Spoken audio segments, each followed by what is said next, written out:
Voilà, eh bien bonsoir frères et sœurs, bienvenue à notre temps de prière dans un instant.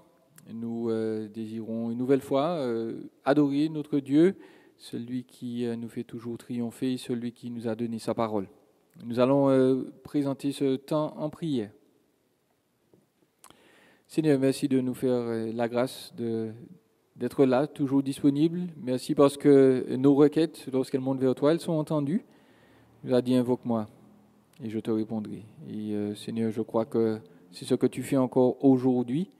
Nous prions que tu entendes les prières de ton peuple, que tu nous renouvelles une nouvelle fois par l'adoration, par l'étude de ta parole, et qu'ensemble nous puissions te demander ce qui nous est nécessaire avec foi, sachant que tu nous donnes toujours ce qui est bon. Nous te bénissons déjà, donc, dans le nom de Jésus. Amen. Amen. Et que tu nous dis que Christ nous a fait triompher, c'est un triomphateur. Les triomphes étaient de grandes processions organisées pour célébrer des victoires du général, de l'empereur, donc. Et ces processions visaient à élever, honorer celui qui avait gagné et ceux qui avaient combattu pour lui, et puis à célébrer aussi la défaite de ses ennemis. Et l'Écriture emploie donc la même image pour nous dire que notre Dieu a triomphé, qui nous fait participer aussi à ce triomphe. Nous sommes les prix, entre guillemets, qu'il a gagné par ce triomphe, et puis nous sommes aussi son armée qui le suit et qui l'exalte. Et donc nous voulons nous rappeler dans l'Écriture que non seulement Christ a triomphé, mais qu'il nous invite à triompher aussi. L'Écriture nous dit, la victoire qui triomphe du monde, c'est notre foi que nous avons placée en lui. Nous allons donc ensemble célébrer le triomphe de notre Dieu par ces quelques chants. Nous allons commencer en disant, peuple de Dieu, lève tes yeux, ton roi s'avance au milieu des cris de victoire.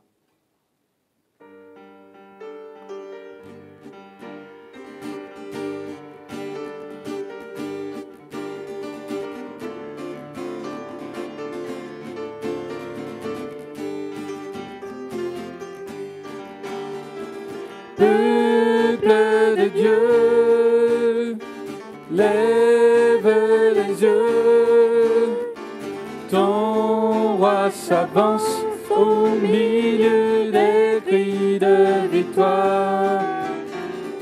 Il a vaincu, la mort n'est plus, Jésus est vivant, il est couronné de gloire, car le Seigneur Dieu règne à jamais. Le salut qu'il nous donne est parfait. Réjouissons-nous, soyons dans l'allégresse. Nous voyons s'accomplir la promesse. Peuple de Dieu, lève les yeux, ton roi s'avance au milieu des cris de victoire. Il a vaincu, la mort n'est plus, Jésus est vivant, il est couronné de gloire. J'étais mort et me voici vivant. J'ai anéanti l'œuvre de Satan. Relevez vos têtes, avancez-vous vers moi. Contemplez mon triomphe à la croix. Peuple de Dieu, lève les yeux, ton roi s'avance au milieu des cris de victoire.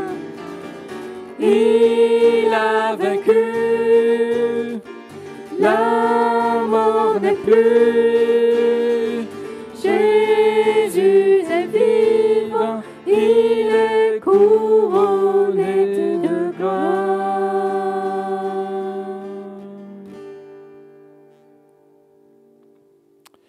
Sa victoire donc rend la joie à son peuple. Nous pouvons triompher et chanter d'allégresse.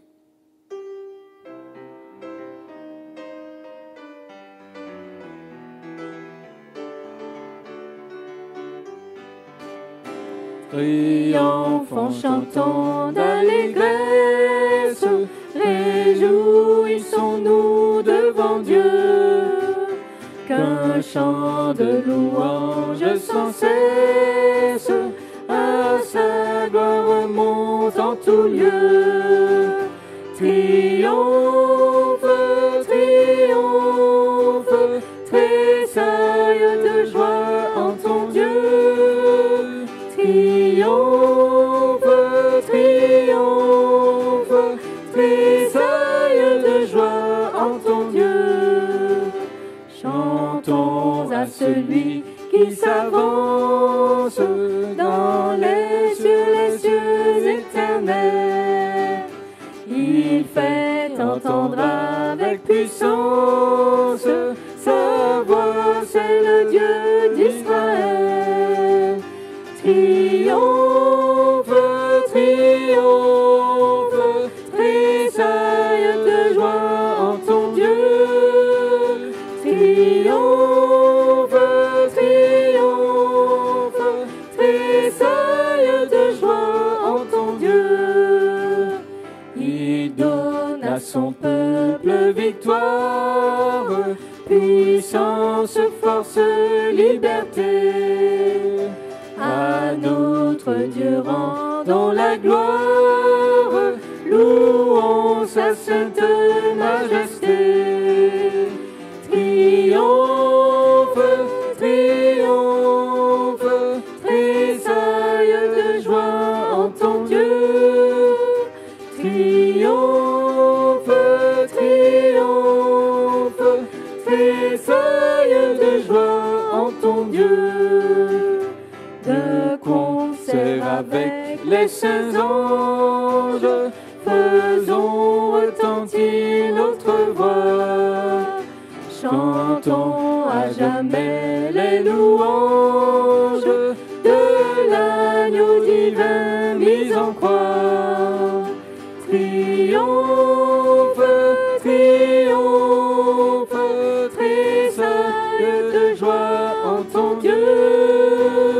Triomphe, triomphe, tressaille de joie en ton Dieu. Debout, sainte cohorte. Debout, sainte cohorte, soldats du roi des rois. Tenez d'une main forte l'étendard de la croix. Au sentier de la gloire, Jésus-Christ nous conduit. De victoire en victoire, il mène qui le suit. Debout, le clairon sonne, debout, vaillant soldat, l'immortelle couronne est le prix des combats. Si l'ennemi fait rage, soyez fermes et forts, redoublez de courage, s'il redouble d'efforts. Debout pour la bataille, partez, n'hésitez plus, pour que nul ne défaille. Regardez à Jésus, de l'armure invincible, soldats revêtus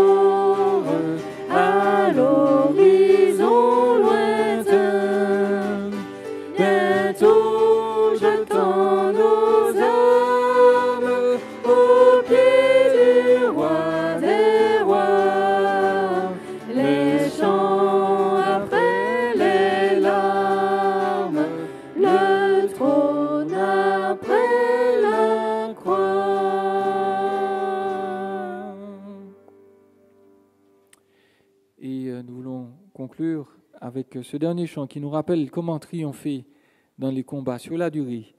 Nous devons nous appuyer sur la parole du Seigneur.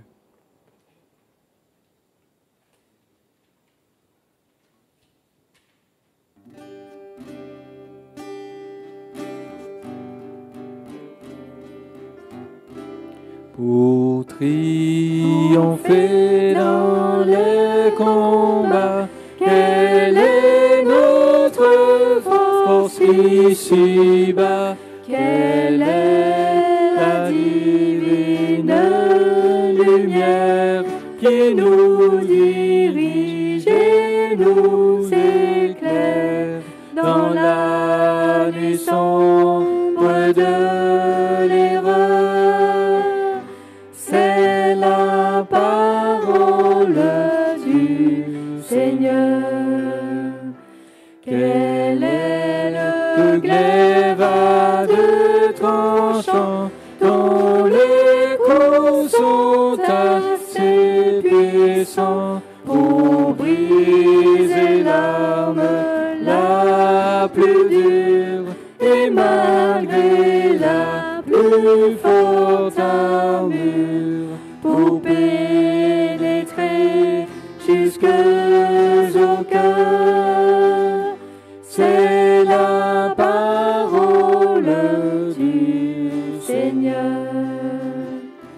Quel est ce chant paisible et doux qui en venant jusqu'à nous parle de grâce et de clémence, éveille en nous que l'espérance et console notre douleur?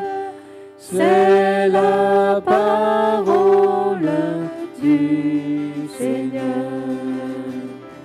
Cette parole habite en moi, éclaire et ranime ma foi dans les combats, soit ma défense dans les dangers, ma délivrance,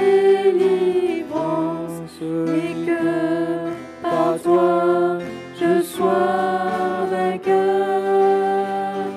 Sainte parole du Seigneur.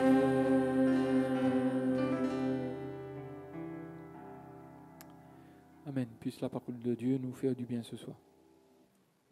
Voilà, bonsoir frères et sœurs et bonsoir à tous ceux également qui nous suivent sur Internet. Vous connaissez certainement la devise, je dirais plus exactement la proclamation des réformateurs, sola scriptura, la parole seule, l'écriture seule. Et j'ai repris cette proclamation comme titre à notre message de ce soir. Quel est le sens de cette proclamation? Qu'est-ce que voulaient signifier par là les réformateurs? Eh bien, que cette Bible que nous avons dans nos mains, eh bien, elle contient tout le conseil de Dieu qui nous est utile pour vivre selon la volonté de Dieu. Elle signifie donc en conséquence que nous n'avons pas d'autre source de révélation qui pourrait venir s'ajouter utilement à la révélation que Dieu nous a consignée par écrit dans les Saintes Écritures.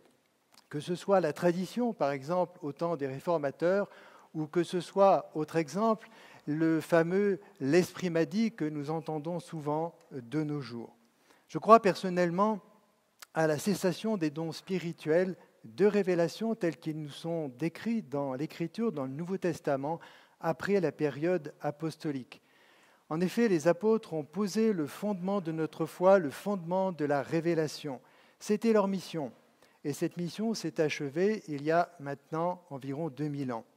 En présentant la vie et la doctrine de Christ, en mettant en lumière les paroles des prophètes, en démontrant la valeur pédagogique de la loi qui était là pour nous conduire à Christ, en démontrant également la permanence de la loi morale de Dieu, eh bien, nous avons dans les 39 livres que contiennent l'Ancien Testament et les 27 livres du Nouveau Testament tout le conseil de Dieu, et donc par conséquent, sola scriptura, elle nous suffit.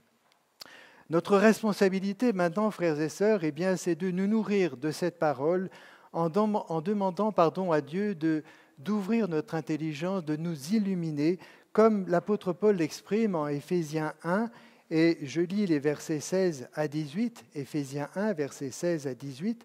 L'apôtre Paul dit ceci: « Je fais mention de vous dans mes prières, afin que le Dieu de notre Seigneur Jésus-Christ, le Père de gloire, vous donne un esprit de sagesse et de révélation qui vous le fasse connaître, qu'il illumine les yeux de votre cœur, c'est-à-dire votre esprit, votre intelligence, afin que vous sachiez, dans le sens afin que vous compreniez, l'espérance qui se rattache à son appel. » Et l'apôtre Jean, dans sa première lettre au chapitre 2, au verset 27, écrit ceci: « Pour vous, s'adresse-t-il aux chrétiens, l'onction que vous avez reçue de lui, de Dieu, demeure en vous. » Jean parle donc ici du Saint-Esprit qui nous a régénérés et qui demeure en nous par Christ.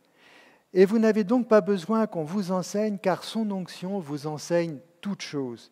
Elle est véritable, elle n'est point un mensonge. » Et il ajoute « Demeurez en lui, c'est-à-dire en Christ, selon les enseignements qu'elle vous a donnés. » Alors, où sont les enseignements que l'onction de Dieu, que le Saint-Esprit nous a donnés? Eh bien, tout simplement dans les écrits apostoliques et dans toutes les Écritures exclusivement. Car c'est poussé, dit Pierre, par le Saint-Esprit que des hommes ont parlé de la part de Dieu. Nous avons ça dans la deuxième lettre de Pierre, au chapitre 1 et au verset 21. Je reviens à ce que Jean disait à la fin du passage que je viens de citer. « Demeurez en Christ selon les enseignements qu'elle vous a donnés, selon les enseignements que l'onction, que le Saint-Esprit vous a donnés. » Pour demeurer donc en Christ, et c'est bien là notre objectif, il nous faut nous soumettre aux enseignements que nous ont transmis l'onction du Saint-Esprit et donc l'Écriture. Alors notre Bible est donc précieuse. Frères et sœurs, aimons-la, apprenons à la méditer, vivons aussi bien entendu cette Écriture. Et ne nous laissons pas impressionner, peut-être même intimider par des révélations qui seraient cachées entre les lignes ou par des paroles qui viendraient soi-disant du Saint-Esprit. Non, le Saint-Esprit nous a tout révélé de ce qui nous était utile pour mener notre vie chrétienne selon la volonté de Dieu et lui plaire en toutes choses. Alors je souhaite rappeler ce soir la toute suffisance de l'Écriture, et c'est bien là le sens de cette déclaration, de cette proclamation sola scriptura, la toute suffisance de l'Écriture et rappeler sa valeur inestimable pour les croyants que nous sommes. Alors notre étude, j'ai simplement donné deux parties principales. La première, je l'ai intitulée « La parole est vivante et efficace » et une deuxième partie que j'ai intitulée de la manière suivante « Un hymne à la parole » et vous l'avez peut-être deviné, il s'agit du psaume 119 et nous le méditerons selon deux thèmes simplement, l'appréciation du psalmiste pour la parole révélée et un deuxième thème, la valeur d'une écoute attentive de la parole révélée. Et la fois prochaine, eh bien, nous méditerons sur d'autres thèmes présents dans ce magnifique psaume. Donc nous allons voir la première partie de notre méditation que j'ai intitulée « La parole écrite et vivante et elle est efficace » et je vous invite à une première lecture dans la première lettre de Pierre au chapitre 1. Nous lirons à partir du verset 23 jusqu'au chapitre 2, verset 3. 1 Pierre, chapitre 1, à partir du verset 23 jusqu'au chapitre 2, verset 3. Je lis « Vous avez été régénérés non par une semence corruptible, mais par une semence incorruptible, par la parole vivante et permanente de Dieu. Car toute chair est comme l'herbe, et toute sa gloire comme la fleur de l'herbe. L'herbe sèche et la fleur tombe, mais la parole du Seigneur demeure éternellement. Et cette parole, dit Pierre, est celle qui vous a été annoncée par l'Évangile. Rejetons donc toute méchanceté et toute ruse, la dissimulation, l'envie, toute médisance, désirant comme des enfants nouveau-nés le lait spirituel et pur, afin que par lui vous croissiez pour le salut, si vous avez goûté que le Seigneur est bon. L'apôtre Pierre cite ici le prophète Ésaïe au chapitre 40. Le prophète, dans ce chapitre, s'adresse par anticipation aux futurs exilés de Juda lorsqu'ils seront envoyés en déportation à Babylone sous le jugement de Dieu, et ceci se produira plusieurs décennies après. Il leur rappelle une vérité que le roi Salomon exprime ainsi dans son livre « Vanité, dit l'Ecclésiaste, tout est vanité ». Notre vie, en effet, ressemble à cette fleur éphémère du printemps. Elle s'épanouit, elle exhale son parfum, on l'admire, et puis très vite, très rapidement, elle sèche et elle tombe. Voilà ce que nous sommes naturellement. Voilà aussi ce qu'est le monde. Il nous est dit, le monde passe et sa convoitise. C'est l'apôtre Jean qui nous le dit dans sa première lettre, cette fois-ci au chapitre 2, verset 17. Il passe et sa convoitise aussi. Mais si tout passe, et si tout trépasse, j'ajouterai, il y a une chose qui cependant ne passera jamais, c'est la parole de Dieu. C'est ce que Pierre nous rappelle dans le texte que nous avons lu. Et le Seigneur Jésus, dans l'évangile de Matthieu au chapitre 24, verset 35, ajoute « Le ciel et la terre passeront, mais mes paroles ne passeront point ». J'aimerais aussi lire ce texte dans le livre de l'Apocalypse, au chapitre 14, les versets 6 et 7. L'apôtre Jean, dans sa vision, il dit ceci « Je vis un autre ange qui volait par le milieu du ciel, ayant l'évangile éternel, pour l'annoncer aux habitants de la terre, à toute nation, à toute tribu, toute langue, à tout peuple. Il disait d'une voix forte, « Craignez Dieu, donnez-lui gloire, car l'heure de son jugement est venue, et adorez celui qui a fait le ciel, la terre, la mer et les sources d'eau. » L'Évangile, donc, la parole du Seigneur est une parole éternelle, une parole qui a valeur éternelle, dans le sens que le salut a été conçu dans l'éternité passée et il n'a pas été proposé comme une solution de repli par le Seigneur lorsqu'il a constaté la chute de l'homme. Il a valeur éternelle dans le sens aussi que l'Évangile n'a pas perdu son efficacité et sa puissance. L'Évangile est toujours la puissance de Dieu pour le salut de celui qui croit, dit l'apôtre Paul dans Romains 1, verset 16, que ce soit il y a 2000 ans, que ce soit aujourd'hui. Alors Pierre dit aussi que l'Évangile, dans le texte que nous avons lu, est une semence de vie qui produit la vie là où la mort régnait. Et Jacques, au chapitre 1, verset 21, pardonnez-moi si je cite plusieurs passages, mais mon souci c'est de montrer d'une manière assez exhaustive la valeur de cette parole écrite que nous avons. Jacques 1, verset 21 nous dit « Recevez avec douceur la parole qui a été plantée ou qui a été implantée en vous et qui peut sauver vos âmes. » Alors oui, cette parole proclamée par les apôtres, puis consignée par écrit dans nos Bibles, elle est puissante pour nous conduire au salut. Car elle est vivante, elle est efficace, et vous connaissez ce verset, plus tranchante qu'une épée quelconque à deux tranchantes, pénétrante jusqu'à partager âme et esprit, jointure et moelle.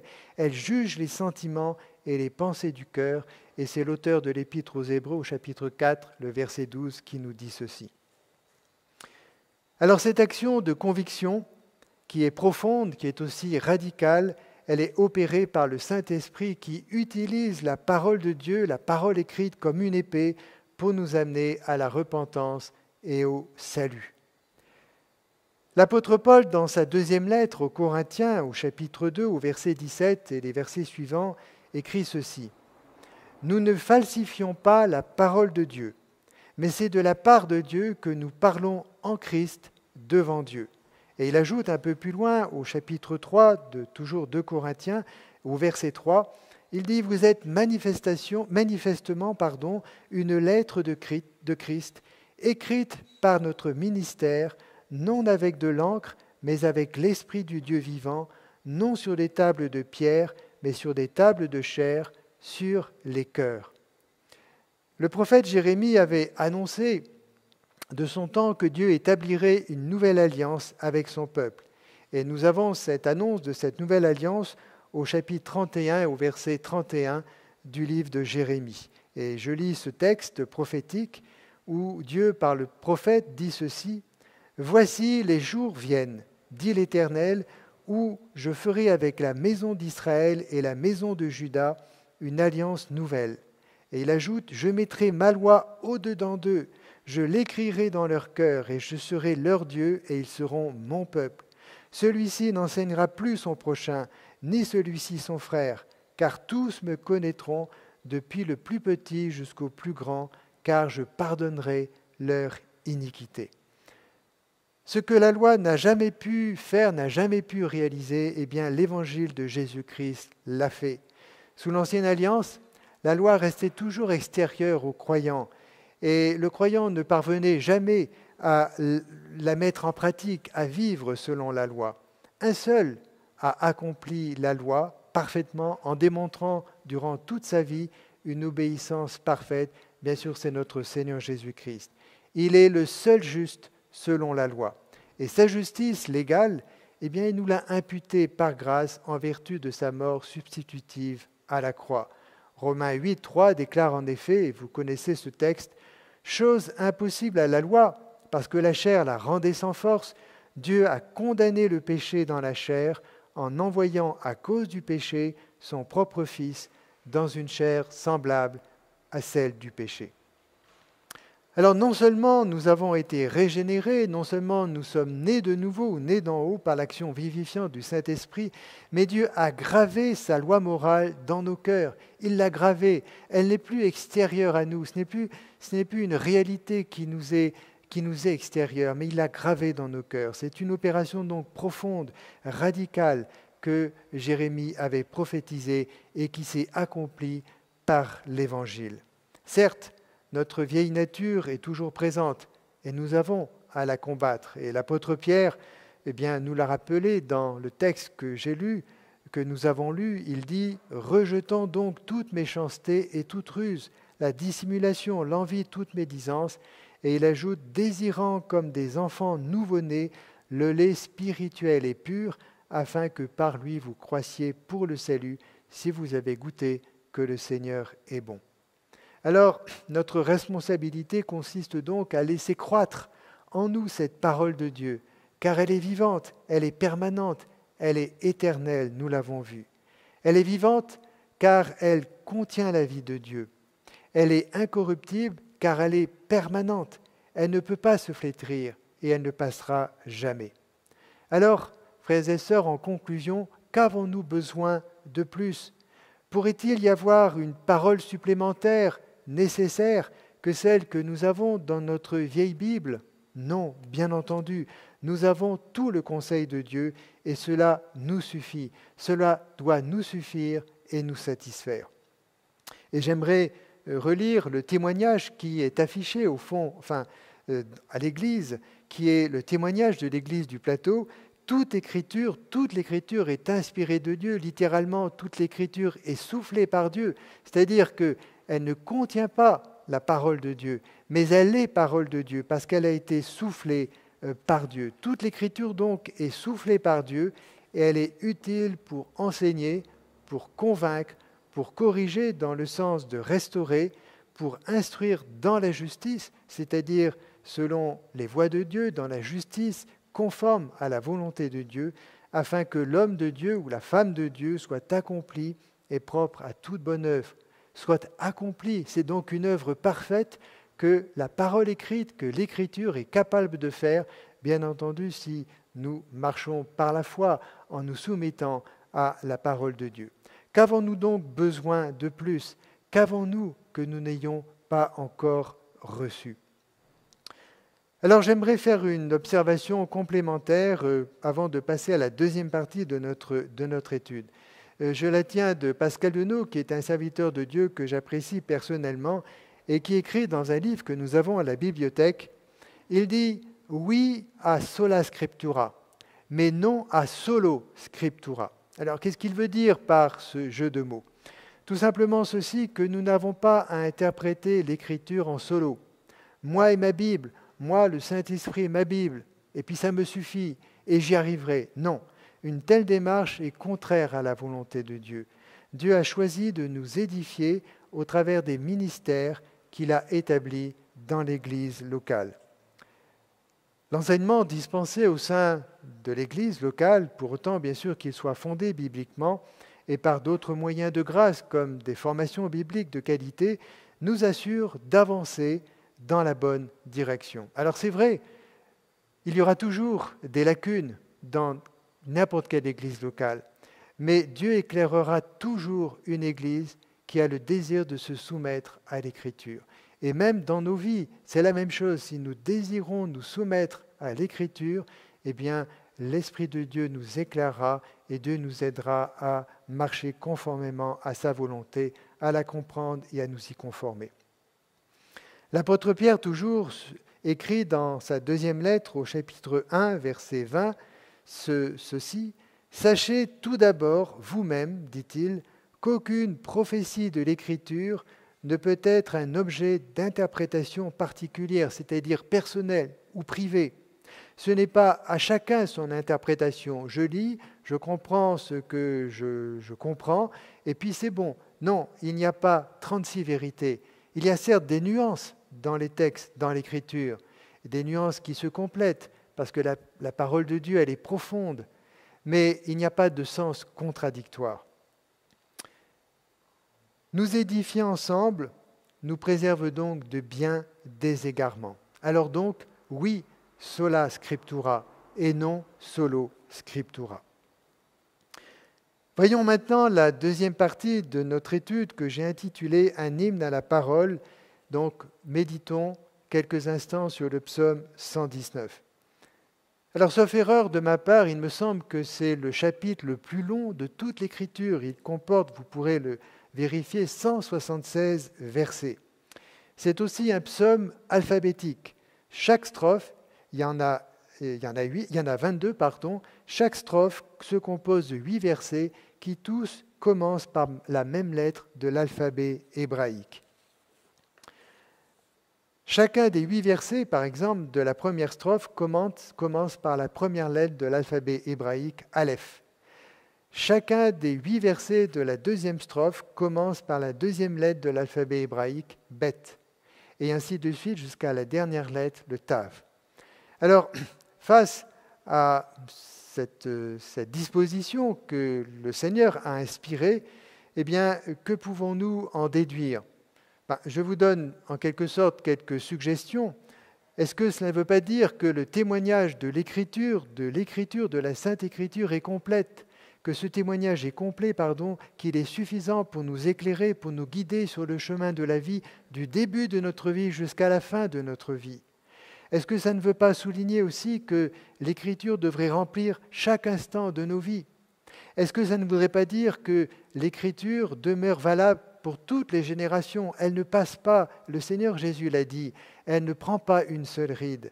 Est-ce que ça ne voudrait pas dire également, enfin, que la Sainte Écriture est le maître instructeur par excellence et que c'est là que Dieu vient nous enseigner?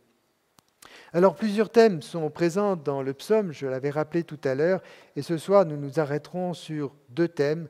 D'une part, l'appréciation du psalmiste pour la parole révélée. C'est important de bien comprendre cette appréciation. Si nous voulons nous attacher à l'Écriture, il faut que nous soyons saisis par la magnificence de cette Écriture. Et deuxième thème, l'importance pour le croyant d'être enseigné par la parole et bien sûr la comprendre. Et je reviendrai là-dessus la semaine prochaine lorsque nous méditerons plus avant sur ce psaume. Premier thème, donc, l'appréciation du psalmiste pour la parole révélée. Alors, je vais lire à la suite 3 versets. Vous pouvez le lire avec moi à la maison. Et puis, je ferai quelques commentaires. Tout d'abord, le verset 14.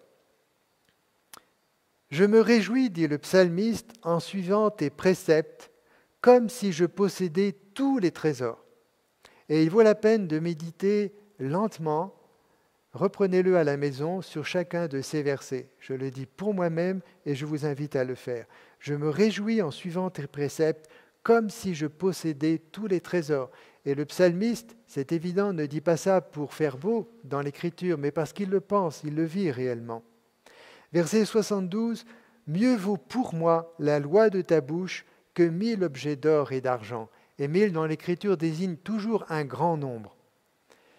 Et verset 162, « Je me réjouis, dit encore le psalmiste, de ta parole, comme celui qui trouve un grand butin. » Alors ces quelques versets soulignent avec force l'appréciation du psalmiste pour la parole révélée, la parole écrite de Dieu. Elle est pour lui un trésor inestimable.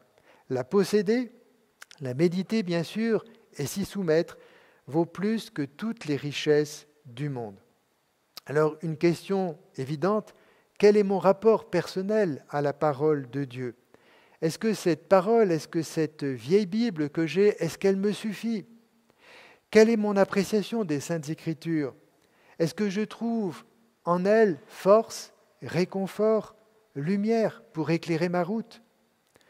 Est-ce que nous mesurons suffisamment le privilège qui est le nôtre de l'avoir dans notre langue, de l'avoir dans nos mains, de pouvoir la lire librement et sans entrave ? Et vous savez, et nous y viendrons tout à l'heure en partageant quelques sujets, que dans la grande majorité de pays, ce n'est pas le cas.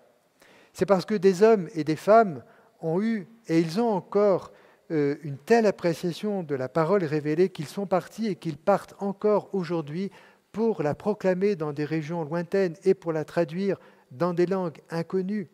Connaissez-vous, frères et sœurs, des histoires missionnaires ? Cherchez à en connaître. Je me souviens, il y a quelques années, nous étions dans le nord de la France et nous avions une sœur qui faisait l'enseignement des enfants, qui avait été missionnaire en Afrique et qui racontait des histoires missionnaires.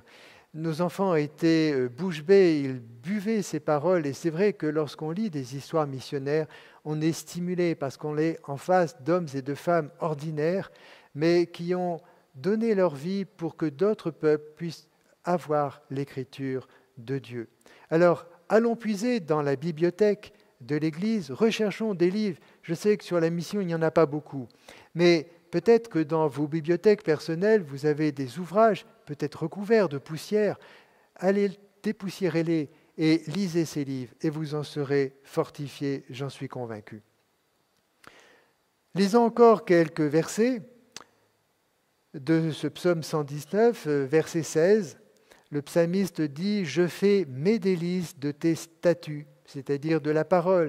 Vous savez que dans le psaume 119, l'auteur utilise plusieurs termes pour désigner un unique objet, l'écriture, la Sainte Écriture. « Je fais mes délices de tes statuts, je n'oublie point ta parole. » Verset 24. « Tes préceptes font mes délices, ce sont mes conseillers. » Verset 47. « Je fais mes délices de tes commandements, je les aime. » Verset 70, à propos des adversaires, « Leur cœur est insensible comme la graisse. Moi, je fais mes délices de ta loi. » Et verset 103, il y en a d'autres bien sûr, « Que tes paroles sont douces à mon palais, plus que le miel à ma bouche. » Alors, avez-vous remarqué le point commun à tous ces versets ?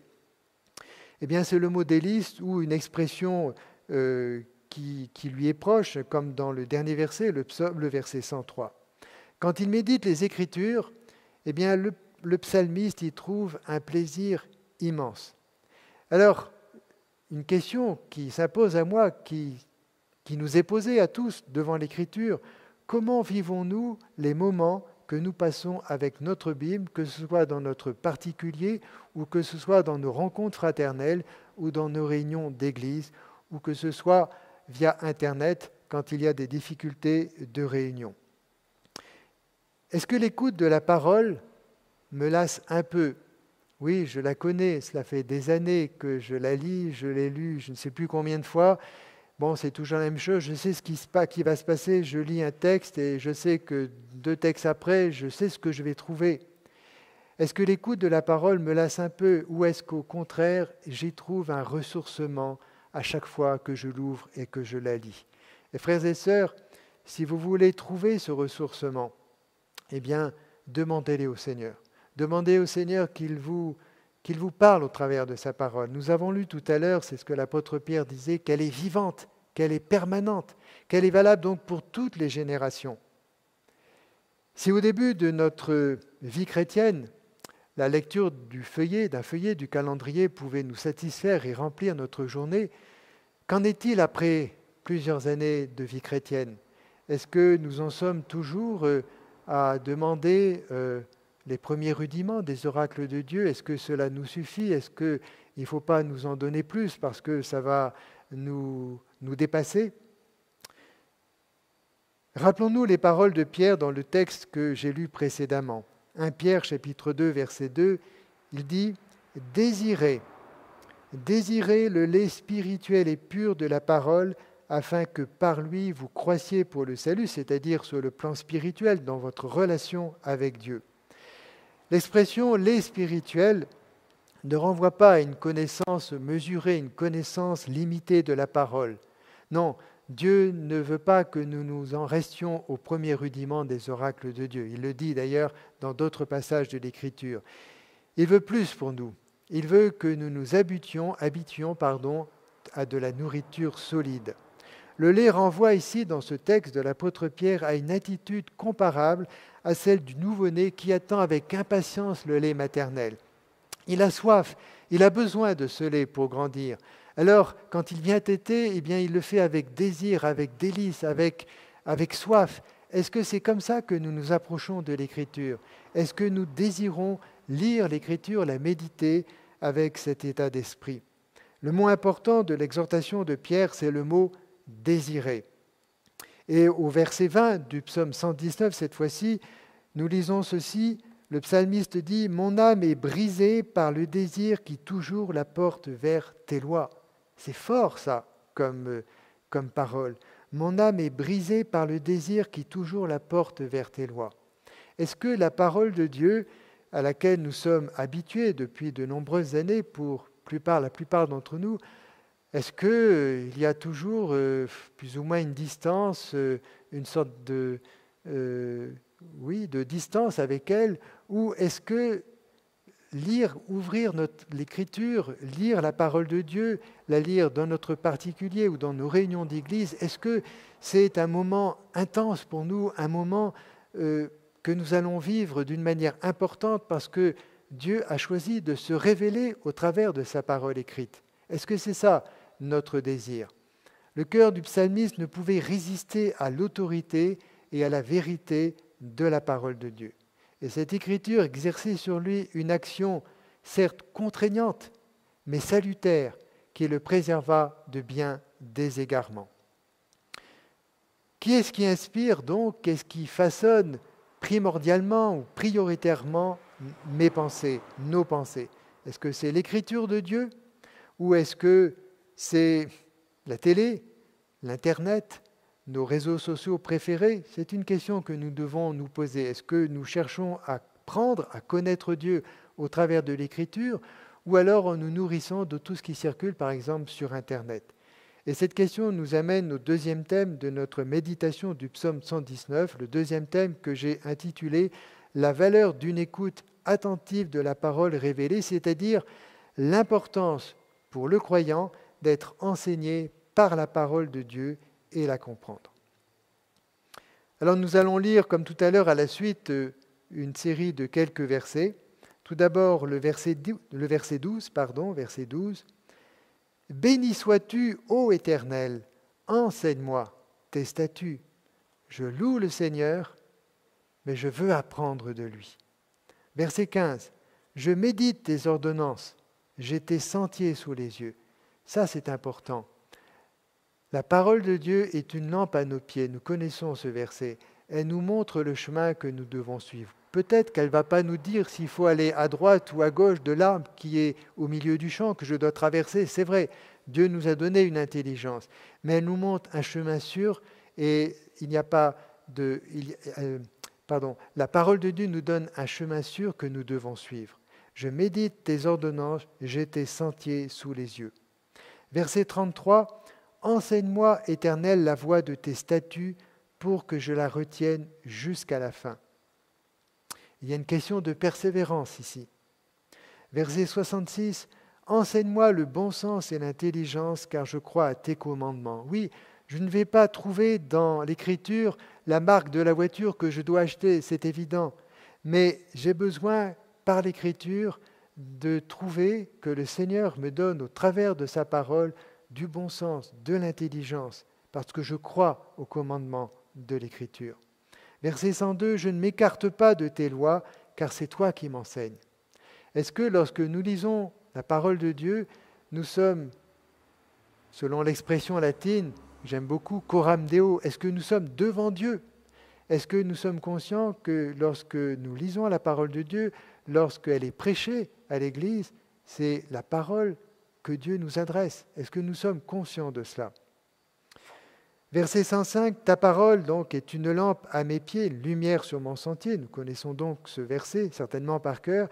Et verset 148, « Je devance l'éveil, sous-entendu de la nuit, et j'ouvre les yeux pour méditer ta parole. » Il n'y a pas d'heure à réserver pour l'écriture, puis ensuite je peux faire autre chose. Non, l'écriture, nous pouvons l'ouvrir à tout instant et la méditer à tout instant. Le désir d'être enseigné, d'être instruit par la parole, est un leitmotiv de tout ce psaume. Le psalmiste ne se contente pas de lire la parole, il désire la méditer, et il désire la méditer pour la comprendre, car c'est ça le but de la méditation, comprendre ce que Dieu nous dit dans ce texte, comprendre ce que Dieu veut me dire à moi dans ma vie aujourd'hui. Le psalmiste a saisi une chose primordiale. Pour connaître Dieu, il lui faut apprendre de lui, apprendre à le connaître par sa parole, c'est-à-dire faire de la théologie. Ah, théologie, ça c'est un mot qui parfois nous embête un peu parce que on ne le comprend pas très bien. Théologie, on l'associe souvent à des choses difficiles, pour des gens hautement qualifiés, pour ceux qui vont s'engager dans un ministère d'enseignement. Non. Lorsque nous partageons l'Évangile avec un inconverti dans la rue, lorsque nous lui expliquons la personne de Dieu, lorsque nous lui présentons le salut, nous faisons de la théologie.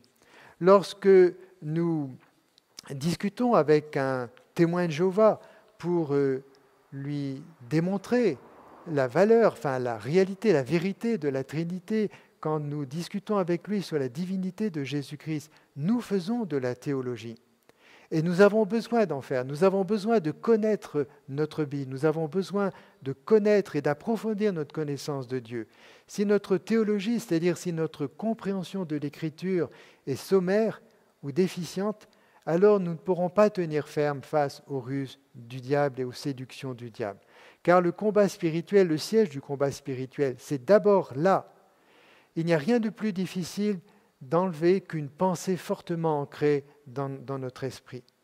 Et il n'y a que l'Écriture, sa méditation et la soumission à l'Écriture qui peut parvenir à nous défaire, à corriger les erreurs que nous avons pu connaître ou croire dans le passé. Donc nous avons besoin de grandir dans notre connaissance de l'Écriture. Dieu a lié sa connaissance à sa parole écrite. Et c'est par elle, et bien sûr par l'action d'illumination que le Saint-Esprit opère en nous, que nous pouvons le connaître véritablement. Dieu donc a lié sa connaissance à sa parole, à l'Écriture. Il n'y a pas d'autre voie. Quand ceux qui disent « l'Esprit m'a dit », méfions-nous. Non, c'est leur pensée qu'ils projettent en pensant que c'est celle de l'Esprit de Dieu.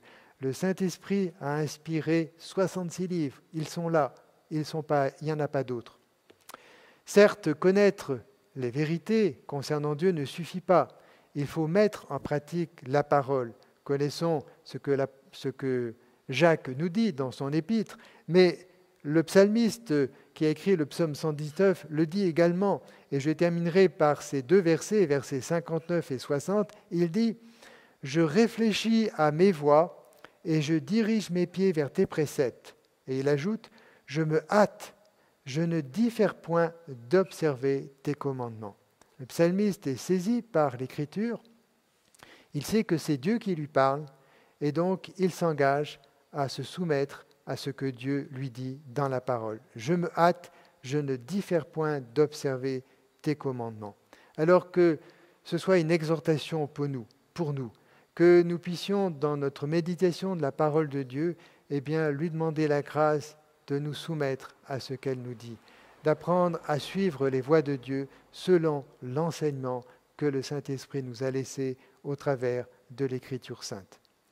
Voilà, je m'arrêterai là pour ce soir et que le Seigneur donc développe en nous cette appréciation et une appréciation toujours plus grande de la valeur de l'Écriture pour rechercher pour chercher à la comprendre, à connaître notre Dieu et à vivre selon ses enseignements. Voilà, nous terminerons par quelques mots de prière et puis je partagerai quelques sujets de prière relatifs à la mission.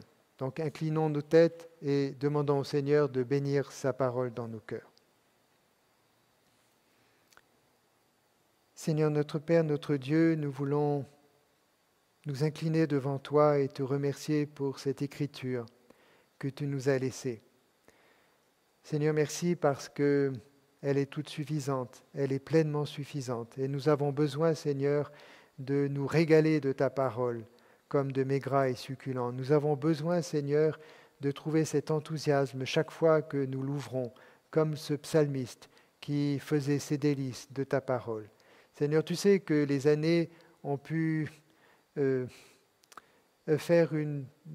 tracer une sorte de distance entre nous et ta parole parce que nous sommes habitués à la lire, que nous la connaissons intellectuellement, mais nous savons aussi, Seigneur, que tu nous enseignes toujours par elle et tu veux le faire encore aujourd'hui. Seigneur, éclaire-nous et fortifie-nous par ton esprit. Nous t'en prions au nom du Seigneur Jésus-Christ. Amen. Alors, quelques sujets de prière relatifs à la mission. Vous trouverez le feuillet que j'ai mis au fond de l'Église. Je partagerai rapidement quelques sujets. Donc, il s'agit des sujets de mars-avril 2021. Pour la Côte d'Ivoire, persévérons bien sûr toujours pour Benjamin et Capéchorte. Pour le centre de santé, pour le centre Gigia, pour que le Seigneur bénisse ce témoignage.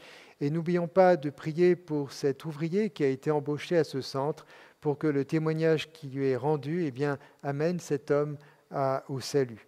Prions pour la santé de Capé qui a subi une lourde intervention chirurgicale au mois de mars. Prions donc pour sa convalescence, tout va bien, mais prions pour son soutien et celui de Benjamin et des enfants. Et puis prions aussi pour le travail de formation que mène Benjamin. Il doit donner au cours du mois de juillet prochain une formation et ils vont accueillir 3 couples là où ils sont en Côte d'Ivoire au cours de ce mois de juillet. 3 couples pour être formés à l'implantation d'églises dans des zones où l'évangile n'a pas encore été annoncé. Donc Benjamin reconnaît que c'est un véritable défi pour équiper des hommes et des femmes à implanter des communautés là où le Seigneur n'est pas connu et nous avons besoin de prier pour ce projet. Et d'ailleurs, Benjamin et Capé pensent que former, comme il dit, équiper et accompagner des implanteurs d'églises dans des zones non atteintes sera en quelque sorte leur mission en devenir. Continuons de prier pour Pierre et Franceline Ballon. Donc, Franceline a été éprouvée par la maladie ainsi que plusieurs étudiants. Je crois que je l'avais dit la dernière fois, plusieurs étudiants de l'institut où ils travaillent. Ils ont été touchés par le paludisme et la fièvre typhoïde. Prions pour leur rétablissement. Et ils nous donnent, et vous le verrez dans le feuillet, plusieurs témoignages qu'ils ont pu avoir auprès de la population musulmane qui les entoure. Et ils nous demandent de prier.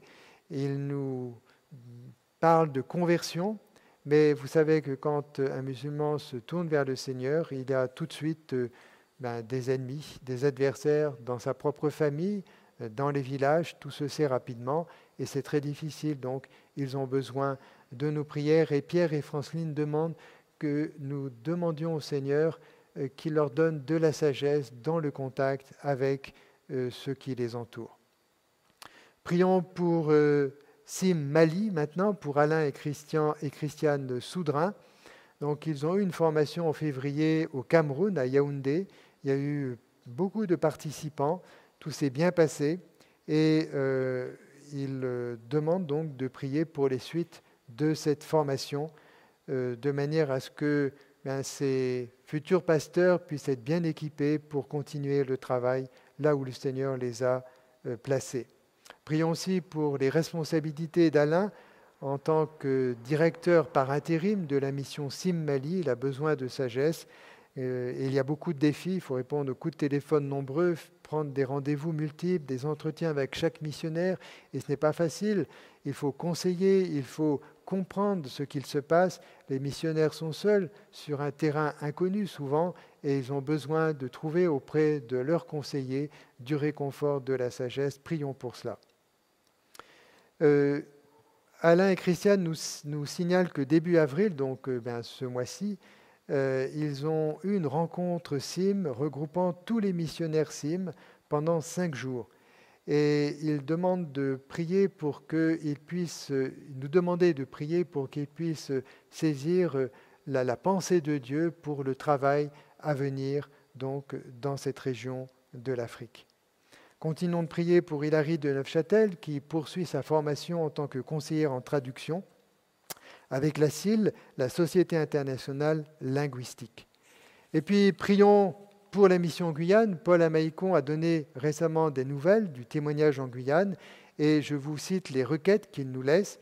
Demande de prier bien sûr pour la propagation de l'Évangile en Guyane, prier pour la croissance de ce petit témoignage de l'Église, prions aussi pour un lieu de culte adéquat, ça reste toujours d'actualité, et prions aussi pour les musiciens et il demande de prier également pour qu'ils puissent acquérir quelques instruments pour le culte, et puis prions pour la formation de disciples et de responsables. Donc, continuons de prier pour cette mission Guyane. Enfin, dans le feuillet, j'ai abordé, comme je le fais souvent maintenant, quelques sujets sur l'Église persécutée que je tiens de portes ouvertes. Et il nous demande en particulier cette fois-ci de prier pour le Mexique.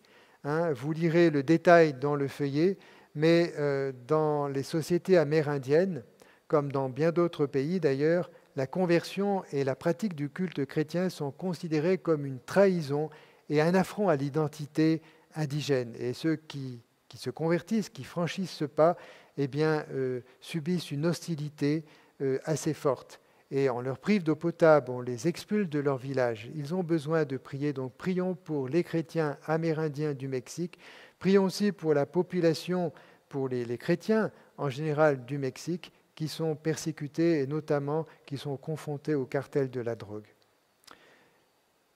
Il nous demande donc de prier pour les responsables chrétiens qui sont la cible du crime organisé et qui risquent leur vie pour servir l'Église, pour les enfants des pasteurs qui doivent construire leur foi au milieu d'événements traumatisants. Des pasteurs sont enlevés, tués et les familles sont orphelines. Et prions pour que l'aide du gouvernement en lien avec la pandémie puisse parvenir aux chrétiens, car il y a une sélection et les chrétiens sont des citoyens de seconde zone et ils ont du mal à bénéficier de cette aide gouvernementale. Et puis j'ai ajouté un spécial Ramadan. Vous savez que c'est le mois du Ramadan, il a commencé pour 30 jours et donc il nous est souvent demandé de prier particulièrement pendant cette période. Durant le mois du Ramadan, les musulmans jeûnent bien sûr, mais ils ne font pas que cela, ils ont le désir de se rapprocher de leur Dieu, même si leur religion n'est pas la religion véritable, mais ils ont une recherche de Dieu, ils se posent des questions sur leur vie, et c'est peut-être un moment favorable, en tout cas beaucoup de missions qui travaillent dans le milieu musulman disent que c'est le moment où Dieu peut parler à des cœurs. Il y a, je l'ai cité, je ne sais plus si je retrouverai, mais il y a une sourate ou une hadith, c'est-à-dire une tradition qui est reconnue comme étant officielle par les autorités musulmanes, qui invite même les musulmans à lire la Bible dans ce temps de recherche de Dieu. Et certains le font. Donc la parole de Dieu est vivante, nous l'avons vu, elle est efficace. Prions pour que dans cette période, il y en ait qui se tournent vers le Seigneur. Il y a une communauté musulmane ici en Martinique. Prions pour eux, que le Seigneur nous permette d'en rencontrer et d'avoir la sagesse de leur présenter l'évangile du salut. Voilà, je m'arrête là et je vous invite donc à prendre ce temps de prière à la maison, que ce soit ce soir ou dans les jours suivants. Et puis dimanche, en venant au culte le matin, de regarder le feuillet et je le transmettrai par voie électronique via les adresses mail que j'ai par devers moi. Et si certains voudraient donc le demander, n'hésitez pas à me transmettre votre adresse Internet et je le ferai. Voilà, bonne soirée à chacun. Merci.